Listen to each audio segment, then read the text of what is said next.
சித்தர்கள் மரபில் தலைமை தாங்கக்கூடிய தகுதி மிக்கவர் திருமூலர்.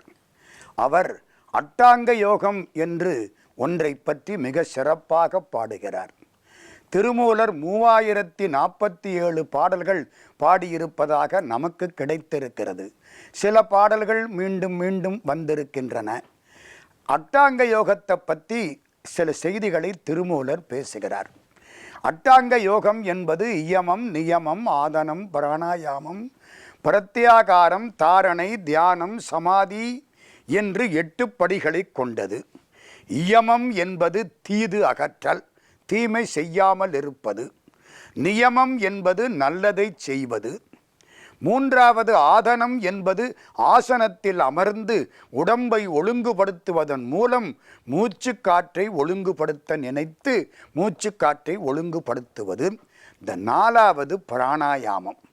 இந்த பிராணாயாமத்தில் தான் மூச்சு காற்றை எப்படி ஒழுங்குபடுத்துவது என்று திருமூலர் பேசுகிறார். பிராணாயாமத்தை சுருக்கமாக இதுக்கு முன்னால் சிந்தித்தோம். வலது மூக்கு, இடது மூக்கு, 2 மூக்கு. நமக்கு மூச்சு ஓடுற பொழுது வலது மூக்கில் மூச்சு ஓடுனா சூரிய கலை, இடது மூக்கில் மூச்சு ஓடுனா சந்திர கலை. பிராணாயாமம் ரொம்ப சாதாரணமாக சொல்லப்போனால் முதலில் வலது மூக்கை மூடிக்கொண்டு இடது மூக்கு வழியாக மெதுவாக இழுத்தல், உள்ளே வைத்திருத்தல். அதுக்கப்புறம் இடது மூக்கை மூடிக்கொண்டு வலது மூக்கு வழியாக மெதுவாக விடுதல். அதுக்கப்புறம் அப்படியே மாத்துறது. இப்போ எந்த மூக்கை முன்னால் மூடணுமோ அந்த மூக்கை திறந்து இன்னொரு மூக்கை மூடி இதே மாதிரி திரும்ப செய்கிறது.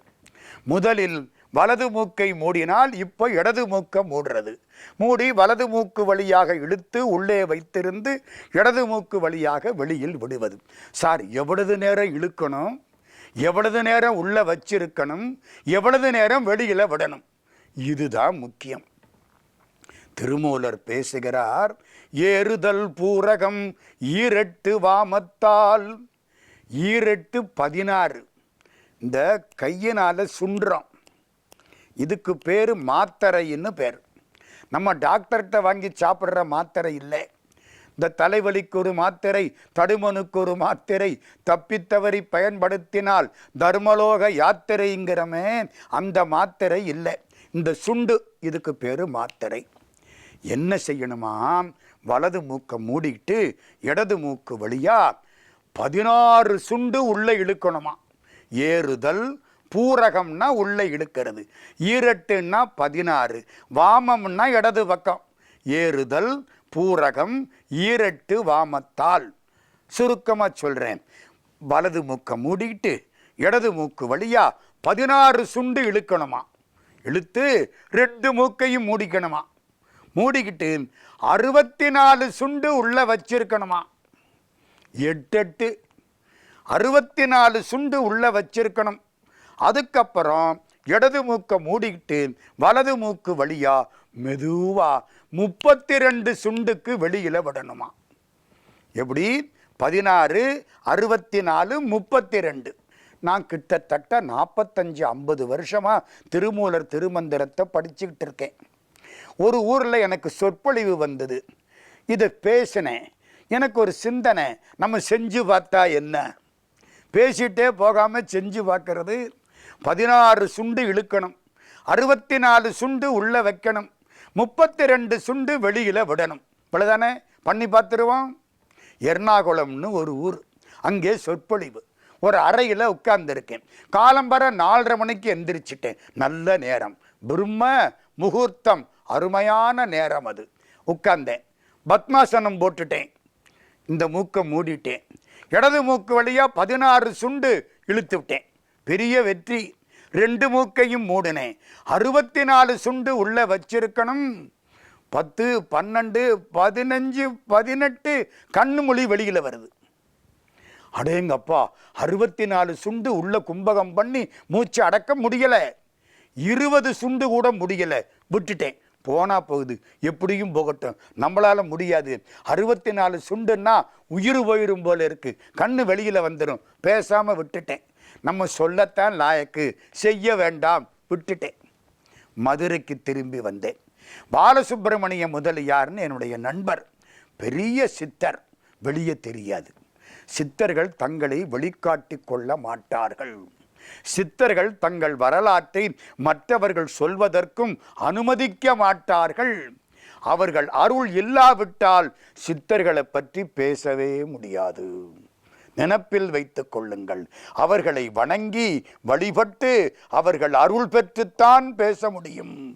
பாலசுப்பிரமணியம் முதலியார்கிட்ட சொன்னேன், ஐயா 16 சுண்டு இழுத்துட்டேன், 64 சுண்டு வைக்க முடியலை, விட்டுட்டேன். நல்ல வேலைன்னார். ஏன்னு கேட்டேன். நீ 64 சுண்டு வச்சிருந்தா அன்னைக்கே முடிஞ்சிருக்கு, இன்னைக்கு 8 நாள் ஆகிருக்கும்னாரு. எனக்கு எப்படி இருக்கும்? என்ன அப்போ திருமூலர் சொல்கிறாரு? முட்டாளே, அவர் அப்படி சொல்லலை. அப்போ எப்படி சொல்கிறாரு? முதல் படியே 16, 64, 32 இல்லை, 16:64:32. சுருக்கமாக சொல்லப்போனா 1:4:2. முதல்ல ஒரு சுண்டுக்கு இழு, 4 சுண்டு வச்சுக்கோ, 2 சுண்டு வெளியில விடு. அடுத்த நாள் அதை கொஞ்சம் பெருக்கிக்கோ, 2 சுண்டு இழு, 8 சுண்டு வச்சுக்கோ, 4 சுண்டு வெளியில விடு. அந்த மாதிரி பழக்கிக்கோ. இந்த ரேஷியோ எப்படி? 16, 64, 32. கொஞ்சம் கொஞ்சமாக கூட்டிக்கிட்டு வா. கிட்டத்தட்ட 3-4 மாசத்துக்கு அப்புறம் முயற்சி எடுத்து செய்வாயானால், ஒழுங்காக செய்வாயானால், உன் சிந்தனை தூய்மையாய் இருக்குமானால் இந்த 16, 64, 32க்கு போகலாம். நாம் பார்த்தேன், நமக்கு இது ஒத்து வராது. ஐயா எங்களுக்கு தகுந்தாப்புல சொல்லுங்க, சிம்பிள் பிராணாயாமான்னார். என்னன்னு கேட்டேன். முதல்ல வலது மூக்க மூடிக்கோ, சரி. இடது மூக்கு வழியா இழு, சரி. எவ்வளவு இழுக்கணும்? உன்னால முடிஞ்ச வரைக்கும் இழு. வசதியா போச்சு. ஆஸ்துமாக்காரனை போய் கண்ட வரைக்கும் இழுன்னா இழுக்க முடியாது, உள்ள வச்சுக்க முடியாது. உன் சௌரியம், முடிஞ்ச வரைக்கும் இழு, சரி. 2 மூக்கையும் மூடிக்கோ, உள்ள வச்சுக்கோ. எவ்வளவு நேரம் கும்பகம்? முடிஞ்ச வரைக்கும் கும்பகம் பண்ணும். ஒவ்வொருத்தருக்கும் ஒவ்வொரு மாதிரி. அதுக்கப்புறம் இடது மூக்க மூடிக்கோ, வலது மூக்கு வழியா மெதுவா விடு. முடிஞ்ச வரைக்கும் மெதுவா விடு, போதும். இதை பயிற்சி பண்ணுன்னார். இதுதான் நமக்கு வசதியான பிராணாயாமம். கைலாஸ் யாத்திரை போற பொழுது, மலை ஏறுற பொழுது மூச்சு வாங்கும். 40% தான் ஆக்சிஜன் கிடைக்கும். கீழே குனிய முடியாது. குனிஞ்சா வயிற்றுல யாரோ அமுக்குறாப்பில் இருக்கும். ஷூவெல்லாம் மாட்ட வராது, ஓட முடியாது. ஆக்சிஜன் 40%. என்ன செய்கிறது? கொஞ்ச நேரத்துக்கு மூச்சு காற்றை நல்லா இழுத்து விட்டு பிராணாயாமம் பண்ணிட்டா மூச்சு வசதியாயிடும், மேலே ஏறலாம். நான் 2 தடவை கைலாஷ் யாத்திரை போயிருக்கிறேன். இந்த பிராணாயாமமும் சிவபுராணமும் தான் என்னை காப்பாற்றியது.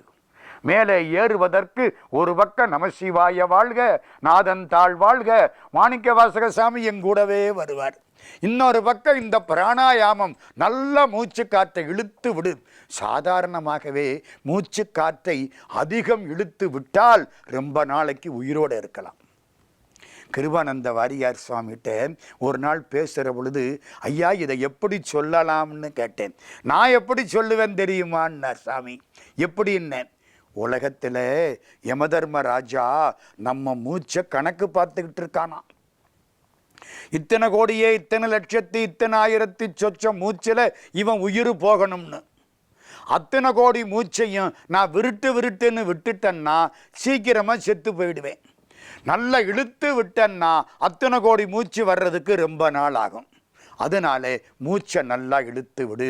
இன்னொரு ரகசியம் தெரியுமா?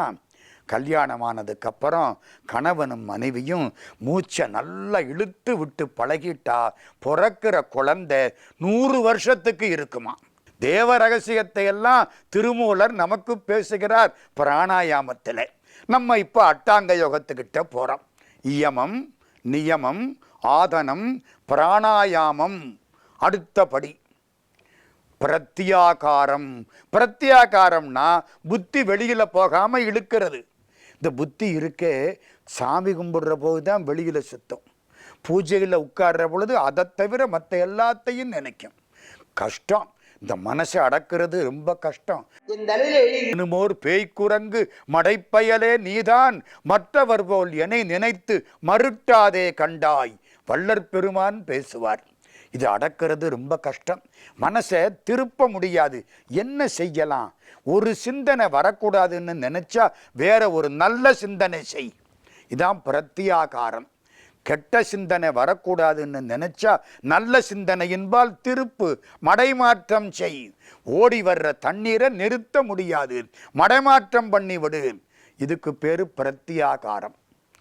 இது 5வது படி. அட்டாங்க யோகத்தில் யமம், நியமம், ஆதனம், பிராணாயாமம், பிரத்யாகாரம். 6வது படி தாரணை. தாரணை என்பது ஆண்டவன் திருநாமத்தை வாயிலும் ஆண்டவன் சிந்தனையை மனத்திலும் தரித்திருப்பது தாரணை. எப்பவும் சிவ சிந்தனையோடு இருக்கணும். யாராவது பக்கத்தில் கும்பிட்டா சிவாங்கணும். தன்னை மீறி அந்த பழக்கம் வந்துடணும். இறந்து போற பொழுது வேற சிந்தனை இல்லாமல் இந்த வார்த்தையை சொல்லக்கூடிய பாக்கியம் நமக்கு கிடைக்கும். சிவ என்பது பெரிய மந்திரம், சி என்பது சிவம், வா என்பது பராசக்தி. இந்த ரெண்டும் இருந்தா வேற என்ன வேணும்? சிவ சிவ என்கிறர் தீவினையாளர், சிவ சிவ என்றிட தீவினை மாளும், சிவ சிவ என்றிட தேவரும் ஆவர், சிவ சிவ என்ன சிவகதி தானே. திருமூலர் திருமந்திரத்தில் அற்புதமா சொல்றார். இதுல எத்தனை சிவ வருது பார்த்தீங்களா? சிவ சிவ என்கிறர் தீவினையாளர், சிவ சிவ என்றிட தீவினை மாளும், சிவ சிவ என்றிட தேவரும் ஆவர், சிவ சிவ என்ன சிவகதி தானே. 9 சிவ வருது. இந்த பாட்டை 12 முறை சொன்னா 108 சிவ வந்துருமா? இது ஒரு மந்திரம். சொல்லு சிவ சிவ சிவ சிவ. நல்ல மந்திரம். தரித்திருத்தல் என்பது ஆண்டவன் திருநாமத்தை நாக்கிலும் ஆண்டவன் சிந்தனையை மனத்திலும் தரித்திருத்தல். மனசு மேயுதில்ல, திருநாமத்தை சொல்லி பழகுங்க, தன்னை அறியாம கட்டுக்குள்ள வரும். இப்போ அட்டமா சித்தி மாதிரி அட்டாங்க யோகம். யமம், நியமம், ஆதனம், பிராணாயாமம், பிரத்யாகாரம், தாரணை என்பது தரித்திருத்தல். அடுத்தபடி 7வது படி தியானம், 8வது படி சமாதி. தியானம்னா என்ன? இதுவரைக்கு ஆண்டவன் சிந்தனை கொஞ்ச நேரத்துக்கு வரும், ஓடும், திரும்ப வரும், ஓடும். நமக்கு ரொம்ப நேரத்துக்கு ஓடும். அதானே? ஞானிகளுக்கு கொஞ்ச நேரம்தான் மனசு ஓடும் வெளியில, நமக்கு ரொம்ப நேரம் ஓடும். விடாமல் சிந்தனை இருக்குமானால் தைலதாரை போலே, ஒரு தைலத்தை கொட்டினால் எப்படி அது கம்பி மாதிரி விழுமோ அப்படி இருக்குமானால் அதுக்கு பேரு தியானம். தாரணை வேறு, தியானம் வேறு. தாரணை விட்டு விட்டு வரும், தியானத்தில் கடவுள் சிந்தனை தொடர்ச்சியாக வரும். யமம், நியமம், ஆதனம், பிராணாயாமம், பிரத்யாகாரம், தாரணை, தியானம். 8வது படி சமாதி. சமாதி என்பது தன்னினைப்பு அற்று இறைவனோடு இரண்டர கலந்து மூச்சு மட்டும் ஓட பேரின்பத்தில் லயித்திருப்பது. அதுக்கு பேரு சமாதி. தியானத்தில் கூட நான் செய்கிறேன், நான் தியானம் பண்ணுறேன் அப்படிங்கிற நினைப்பு இருக்கும். சமாதியில் இந்த நினைப்பே இருக்காது. இதை திருமூலர் அட்டாங்க யோகம் என்று பேசுகிறார். யமம், நியமம், ஆதனம், பிராணாயாமம், பிரத்யாகாரம், தாரணை, தியானம், சமாதி. இந்த அட்டாங்க யோகத்தில் இருந்தால் வேறு எதுவும் தேவை கிடையாது. சமாதி நிலையில் இரண்டர கலக்கக்கூடிய வாய்ப்பு கிடைக்கும் என்று உலக மக்களை காப்பாற்றுவதற்காக திருமூலர் திருமந்திரத்தில் ஒவ்வொரு தலைப்பை பற்றியும் பல பாடல்கள் பாடி நமக்கு வழிகாட்டுகிறார். திருமூலர் திருமந்திரத்திலே நிறைய பாட்டுக்கள். அவர் வரலாற்றை பின்னாலே நாம் சிந்திக்க இருக்கிறோம். எனக்கு தெரிய பல பெருமக்கள் ஆலயத்துக்கு நிறைய செய்கிறார்கள். சாதாரண மக்களுக்கு துன்பம் என்றால் அதை ரொம்ப பேர் கண்டுக்கிறது இல்லை, அவன் தலையெழுத்துன்ட்டு போயிடுறாங்க. இதை கொஞ்சம் நாம் மாற்றிக்கொள்ள வேண்டும். யார் ஒருவன் பசியோடு இருக்கிறானோ அவனுக்கு சோறு போடுங்கள். அதை விட பெரிய புண்ணியம் கிடையாது. வள்ளற் பெருமான் அதுக்காகத்தான் அணையாத அடுப்பை உண்டாக்கினார். நெருப்பு எரிஞ்சுக்கிட்டே இருக்காமா, இங்கே ஒரு நெருப்பு எரிஞ்சுக்கிட்டே இருக்குல்ல, அதுக்குத்தானே சாப்பாடு போட்டுக்கிட்டு இருக்கோம். ஆகார கூலி கொடுத்து உடம்பாகிற வீட்டில் குடியிருக்கிற ஜீவன். யாருக்கு பசியோ பசிச்சவனுக்கு சாப்பாடு போடு, யாருக்கு துன்பமோ அவன் துன்பத்தை தீர்த்து வை. கோயிலுக்கு போவது முக்கியமா, பசித்தவனுக்கு சாப்பாடு போடுவது முக்கியமா என்று கேட்டால் திருமூலர் பசித்தவனுக்கு சாப்பாடு போட்டுவிட்டு ஆலயத்துக்கு போ என்று சொல்வது மாதிரி ஒரு செய்தியை சொல்கிறார். நமக்கு நடமாடுங்கோயில்னு பேர், கோயிலுக்கு படமாடுங்கோயில்னு பேர். அங்கே ஒரு படத்தை வச்சு கும்பிடுறோம் அல்லது ஒரு திருமேனியை வச்சு கும்பிடுறோம். இதுக்கு பேர் நடமாடும் கோயில். ஆமாம், இதுவும் கோயில் தானே, இங்கேயும் சாமி இருக்குல்ல, முதுகுத்தண்டு தான் இங்கே வந்து கொடிமரம் எல்லாம் இங்கே இருக்குது. இதுக்கு பேர் நடமாடும் கோயில், அதுக்கு பேர் படமாடும் கோயில். நடமாடும் கோயிலுக்கு கொடுத்தா அது படமாடும் கோயிலுக்கு வரும், படமாடும் கோயிலுக்கு கொடுத்தா அது நடமாடும் கோயிலுக்கு வராது. 4 வரி திருமூலர் திருமந்திரம் அந்த காலத்தில் பாடின பாட்டு. படமாடும் கோயில் பகவர் கொன்றியில், நடமாடும் கோயில் நம்பர்கதாகா. நடமாடும் கோயில் நம்பர் கொன்றியில், படமாடும் கோயில் பகவர்கதாமே. இது புரிகிறதுக்கு எனக்கு ஒரு பழக்கம், ஒரு கதை சொல்றது உண்டு. இது ராமகிருஷ்ணர் சொல்லி கொடுத்தது. கதை சொன்னீங்கன்னா கேட்குறவங்களுக்கு நல்லா புரியும். ஒரு சின்ன கதை. ஒரு பெரிய பணக்காரர் பழனி ஆண்டவனுக்கு 1000 வாழைப்பழம் அபிஷேகம் பண்ணுறேன்னு நேர்ந்துக்கிட்டார். கோயம்புத்தூர் பணக்காரர். அபிஷேகம் பண்ணுற அன்னைக்கு அவரால் போக முடியலை. ஒரு கணக்க பிள்ளைய அனுப்பினார். அந்த காலம் கூட்டு வண்டி 1000 வாழைப்பழம், திண்டுக்கல் சிறுமலை பழம் வாங்கி கொடுத்து கணக்க பிள்ளைய அனுப்பிச்சிட்டார். நீங்கள் போய் பழனி ஆண்டவனுக்கு வழிபாடு பண்ணி அபிஷேகம் பண்ணிட்டு வாங்கோ. கணக்கப்பிள்ளை 1000 வாழைப்பழத்தை எடுத்து ஒரு கூட்டு வண்டியில் போட்டு எடுத்துக்கிட்டு வண்டிக்காரன் வண்டி ஓட்ட கணக்கப்பிள்ளை உள்ள உட்கார வண்டி போய்கொண்டே இருக்கிறது. பணக்காரர் அங்கே நினைச்சுக்கிட்டு இருக்கிறார், அவருக்கு கொடுத்து வைக்கல. எடுத்து வச்சது அவருக்கு, கொடுத்து வச்சது இவருக்கு. ஆண்டவனுக்கு அபிஷேகம் பண்ணி பார்க்கக்கூடிய வாய்ப்பு இவருக்கு கிடைச்சிது. புறப்பட்டு வர்றார். கோயம்புத்தூர்லேருந்து புறப்பட்டார், பொள்ளாச்சி வந்துட்டார், உடுமலைப்பேட்டை தாண்டியாச்சு. பழைய காலம் வண்டி மடத்து குளத்துக்கு பக்கத்தில் வந்துருச்சு. நிமிந்து பார்த்தா பழனி கோயில் தெரியுது. பக்கத்தில் திரும்பினார். தரையில் கீழே ஒருத்தன் படுத்து கிடக்கிறான். மூச்சு ஓடிக்கிட்டு இருக்கு, மயக்கம் போட்ட மாதிரி கிடக்கிறான். கணக்கப்பிள்ளை இறங்கி பார்த்தார், மூச்சு ஓடுது, புரிஞ்சு போச்சு. இவனுக்கு என்ன நோய்? பசிப்பிணி. நமக்கு 2 பிணி உண்டு, ஒன்று சோர்வு பிணி, இன்னொன்று பசிப்பிணி. பசிப்பிணிக்கு மருந்து உணவு, சோர்வு பிணிக்கு மருந்து தூக்கம். திரும்ப திரும்ப வரும், பசிப்பிணியும் திரும்ப வரும், சோர்வு பிணியும் திரும்ப வரும். இவனுக்கு பசிப்பிணி தெரிந்து விட்டது. சாப்பிட்றதுக்கு ஒன்றும் கிடையாது, கையில் பணம் இருக்குது, பணத்தை கொடுத்தா சாப்பிட முடியுமா? அந்த இடத்துல ஒன்றும் கிடைக்காது. கணக்கப்பிள்ளை யோசிக்கிறார். 1000 வாழைப்பழம் சாமிக்கு போகுது, ஒரு 4-5 வாழைப்பழத்தை கொடுத்தா என்ன? பழனி ஆண்டவா என்னை மன்னிச்சுக்கோ. ஒரு வாழைப்பழத்தை எடுத்தார், உரிச்சார், வாயில் வச்சார், மடக்குன்னு உள்ளே போயிடுச்சு. 2வது பழத்தை வச்சார், சாப்பிட்டான். 3வது பழத்தை வாயில் வச்சார், சாப்பிட்டான், முழிச்சுக்கிட்டான். 4வது பழத்தை கையில் வாங்கி சாப்பிட்டான். 5வது பழத்தை உட்கார்ந்து சாப்பிட்டான். 6வது பழத்தை வாங்கி சாப்பிட்டு ஐயா நன்றி நடந்து போயிட்டான். மருந்து எவ்வளவு வேகமாக வேலை பார்க்குது பார்த்தீங்களா?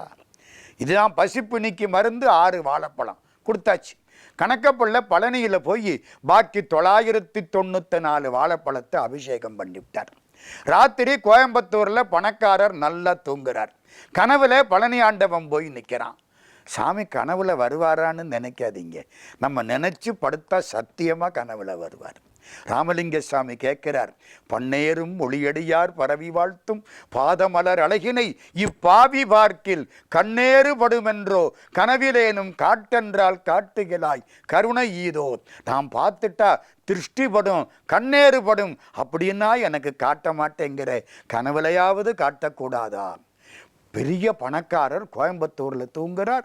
பழனி ஆண்டவன் கம்பீரமாக போய் கனவுல நிற்கிறான். இவருக்கு ரொம்ப மகிழ்ச்சி. கையெடுத்து கும்பிட்டார்.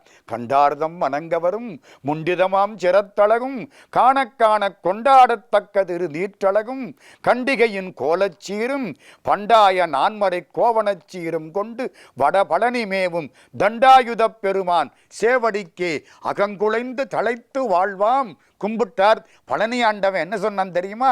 நீ அனுப்பின 6 வாழைப்பழம் வந்ததுன்னா இவருக்கு தூக்கி போட்டுது. பாக்கி 994 வாழைப்பழத்தை கணக்கப்புள்ள வித்து விட்டார். அப்படித்தானே தோணும். மறுநாள் காலையில் கணக்கப்புள்ள வந்தார். ஓய் கணக்கப்புள்ள, எத்தனை வாழைப்பழம் அபிஷேகம் ஆயிற்று? அவருக்கு பயந்து போச்சு. யாரு சொல்லி இருப்பா? சாப்பிட்டவன் திண்டுக்கல் பக்கம் போயிட்டான், வண்டி ஓட்டுறவனு நானும் தான். யாரு சொல்லி இருப்பா? முதலாளி அதில் பாருங்க, ஒன்றும் இல்லை, உனக்கு பணம் வேணும்னா என்ன கேட்கலாம். 994 வாழைப்பழத்தை வித்து இருக்க, 6 பழம் தான் சாமிக்கு போயிருக்கு. நேற்று ராத்திரி பழனி ஆண்டவன் கனவுல வந்து சொல்லிவிட்டான். அப்படியான்னார் கணக்கப்பிள்ளை. கண்ணீர் விட்டார். பரவாயில்ல, அழாதே, இனிமே தப்பு பண்ணாதே.